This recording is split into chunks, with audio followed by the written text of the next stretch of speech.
Bonjour et bienvenue, voici notre tour d'horizon économique, géopolitique, sanitaire et boursier. Nous sommes le lundi 6 avril. Pour comprendre comment tourne la planète finance, c'est sur la bourse au quotidien et nulle part ailleurs. Et l'épisode du jour s'intitulera Il pèse sur l'économie une lourde hypothèque.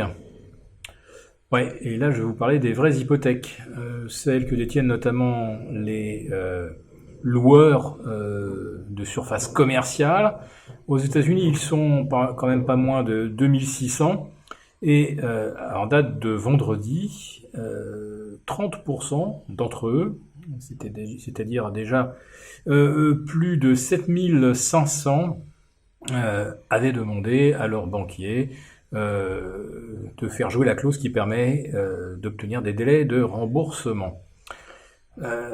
Sauf que beaucoup de surfaces commerciales ne rouvriront pas, beaucoup de boutiques vont fermer, en fait probablement des dizaines de milliers aux États-Unis, et donc vous avez énormément de ces professionnels de l'immobilier commercial qui ne se relèveront pas de cette crise. Et puis on a aussi les hypothèques, celles des emprunteurs particuliers. Alors, il y a ceux qui ont vu un peu grand, en achetant une maison peut-être un petit peu au-dessus de leurs moyens. Cela demande des délais. S'ils ne perdent pas leur travail, ils pourront faire face. Bien sûr, il y aura, comme toujours, un taux de défaillance. Mais là où on risque d'avoir une véritable hécatombe, c'est chez ceux qui se sont transformés en loueurs de meublés, de type Airbnb, qui ont tablé sur l'expansion infinie, éternelle de la mondialisation, du nomadisme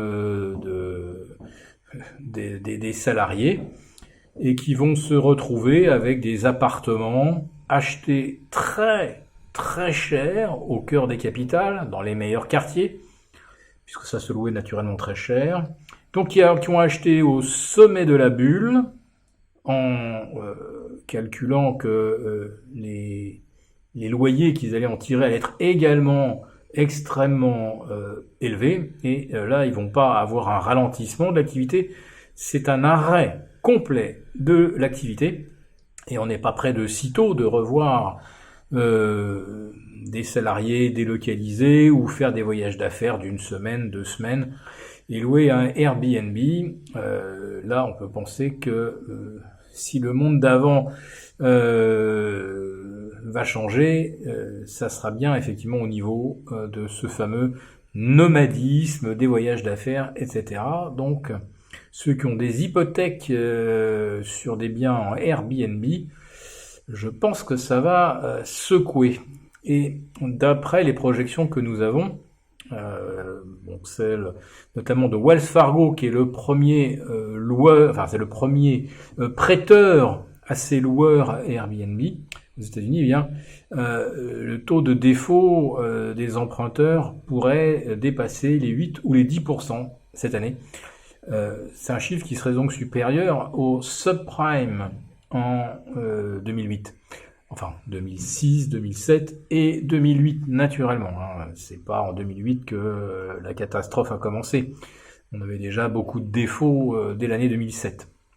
Donc, vous avez d'une part ces hypothèques, ces prêts hypothécaires qui pèsent lourd sur les perspectives de croissance et la santé des banques, et puis vous avez naturellement les entreprises, les dettes corporate. Aujourd'hui, les entreprises américaines sont endettées à 60% du PIB américain. Beaucoup se sont énormément endettés pour acheter leurs propres titres. Depuis 2010, on chiffre ces rachats à 4000 milliards de dollars, mais en fait, c'est très déséquilibré. En fait, sur les 4000 milliards, il y en a les 3/4 qui ont été grillés en quelque sorte au cours des 3 dernières années, depuis que Donald Trump a lancé sa tax reform. Donc, énorme pic d'endettement des entreprises pour racheter leurs propres titres. Donc, un endettement pas cher, nous en sommes d'accord, mais avec soudain une chute des revenus, une chute des cash flows, eh bien, c'est pas le problème de rembourser des intérêts symboliques, voire inexistants. Le problème, c'est de rembourser le principal. Et ça, je le dis depuis très longtemps. Alors, parmi les dettes corporate, il y a celles que l'on peut continuer de détenir. Ce sont celles qu'on appelle investment grade. Et comme par hasard, les entreprises se sont empressées d'émettre ces dettes il y a 10 jours.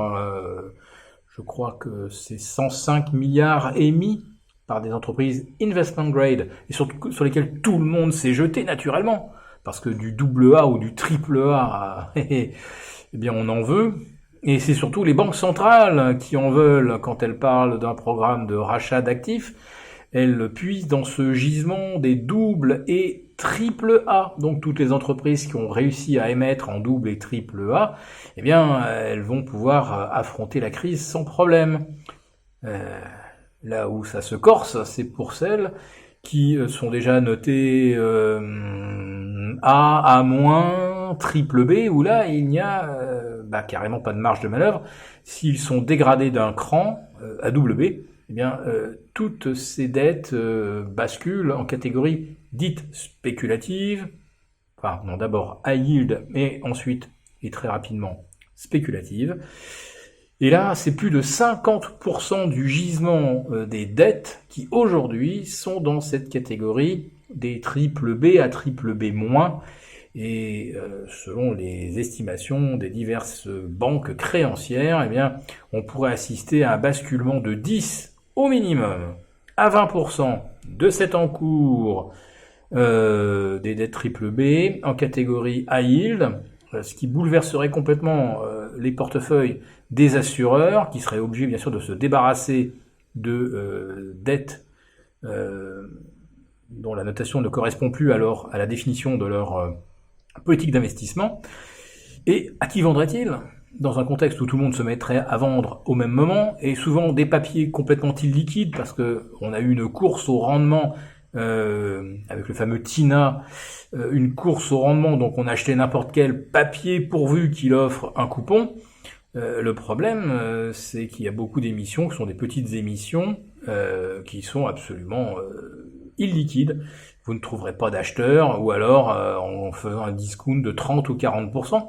Autrement dit, les assureurs risquent de devoir matérialiser des pertes gigantesques sur des dettes qui valent peut-être mieux que ça, j'en suis d'accord, mais quand il faudra les vendre, à qui les vendre ? Et les banques centrales, je le répète, elles concentrent leurs achats sur du triple A.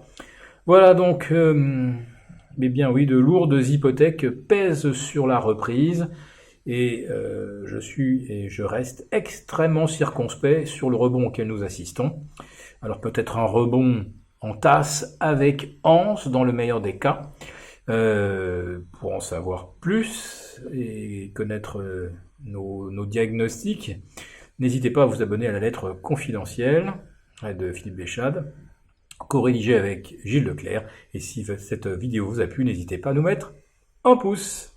Merci de nous avoir suivis.